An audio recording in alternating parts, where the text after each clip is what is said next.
Vous écoutez Europe 1 matin, il est 8h06. C'est un virage à 180 degrés pour le Royaume-Uni qui revoit de fond en comble sa politique migratoire. Hier, le gouvernement a fini par céder à la pression populaire. Après des mois de manifestations et de violences, l'équipe travailliste de Keir Starmer a présenté une réforme drastique des conditions d'asile. Bonjour Charles L'Huillier.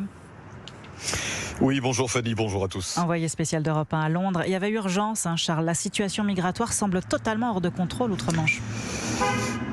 Et oui, et d'ailleurs, les chiffres rappelés hier par Shabana Mahmoud, la ministre de l'Intérieur ici, donnent le tournis. 39 000 arrivées illégales par la Manche depuis le début de l'année. Chiffre sans doute sous-évalué, sans compter les 100 000 demandeurs d'asile déboutés, mais qui, en attendant, restent sur le sol britannique et sont à la charge de la population. En plus de coûter cher, les Britanniques ici expliquent que cette immigration déstabilise le vivre ensemble. Mohamed habite un quartier populaire de Londres. Cet Égyptien de 43 ans, veilleur de nuit, arrivé ici en 2010, est un exemple d'intégration et d'assimilation. Et même lui fait le lien entre immigration et insécurité. Tous ces migrants viennent ici dans des contextes divers.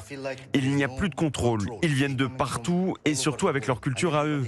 Les Africains, les Sud-Africains, les Nord-Africains. Et bien sûr, on en a marre car cela engendre des faits divers tous les jours à Londres. Il y a une culture du couteau, ils se poignardent même entre eux.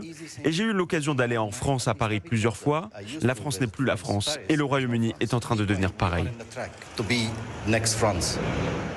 Voilà, 50 000 agressions à l'arme blanche en Grande-Bretagne en 2024. C'est 50% de plus qu'en 2010. La ministre de l'Intérieur a donc rappelé hier qu'en plus d'avoir une activité professionnelle soutenue, le comportement sur le sol britannique fera aussi partie des critères pour pouvoir y rester. Merci Charles L'Huillier en direct de Londres pour Europe 1.